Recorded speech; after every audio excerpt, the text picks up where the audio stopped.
네, SK증권의 이재윤 연구위원 전화로 연결합니다. 안녕하십니까? 네, 안녕하세요. 네, 마감 상황 어떻습니까? 네, 현재 코스피는 1940점 사이로 전일 대비 0.95% 상승했고, 코스닥도 691.52로 전일 대비 1.07% 상승했습니다. 오늘 코스피 내에서 투자자별 수급은 현재 시각을 기준으로 외국인이 3,500억 원 가량을 매도했고 반면 기관은 760억 원 가량을 매수했습니다.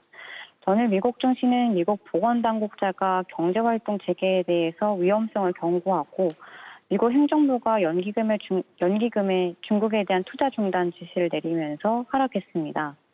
이날 파우치 미국 국립 전염병 연구소 소장이 조급하게 봉쇄를 풀 경우 더 많은 고통과 죽음을 겪게 될 것이라고 경고했습니다. 최근 한국뿐만 아니라 중국과 독일 등 봉쇄를 완화한 국가들에서 다시 확진자가 나타나면서 경기 회복에 대한 시기가 늦어질 수 있다는 불안감이 작용했습니다.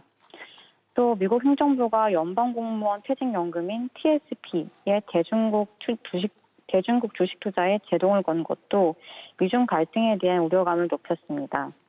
현재 TSP는 중국 주식을 약 40억 달러가량 보유하고 있는 것으로 알려졌습니다. 한편 이날 발표된 미국 4월 소비자 물가 지수가 부진하게 발표된 것도 투자 심리를 위축시켰습니다. 4월 소비자 물가 지수는 전월보다 0.8% 하락하면서 금융위기 이후 가장 큰 낙폭을 보였습니다. 코로나19 사태와 국제유가 하락으로 디플레이션에 대한 우려가 높아지고 있는 상황입니다. 오늘 국내 증시도 미국과 중국의 갈등 고조에 하락 출발했습니다. 하지만 장중 외국인이 선물을 순매수하면서 점차 낙폭이 축소됐습니다. 또 오는 21일 중국 양회를 앞두고 경기 부양책에 대한 기대감에 중국 증시가 상승한 것도 긍정적으로 작용했습니다. 전날 중국인민은행은 코로나19 영향을 극복하기 위해서 적극적인 대책을 이어나가겠다라고 발표했습니다.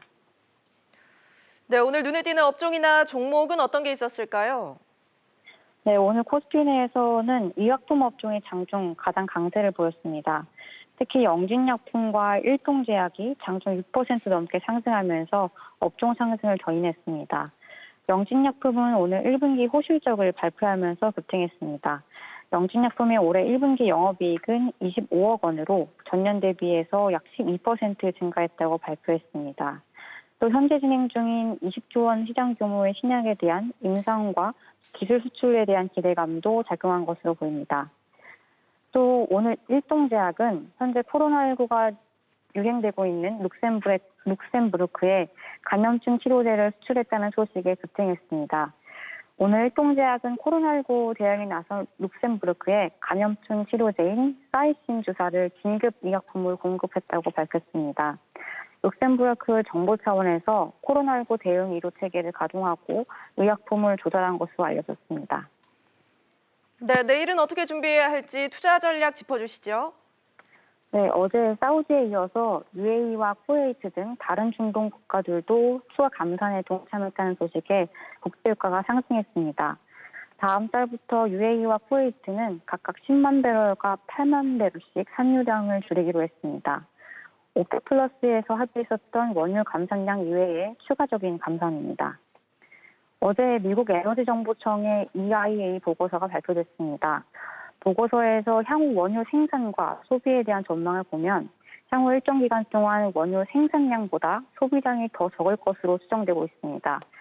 이 생산량과 소비량의 차이인 재고가 쌓이면서 원유에 대한 디플레이션 압력이 일정 기간 지속될 것으로 보입니다.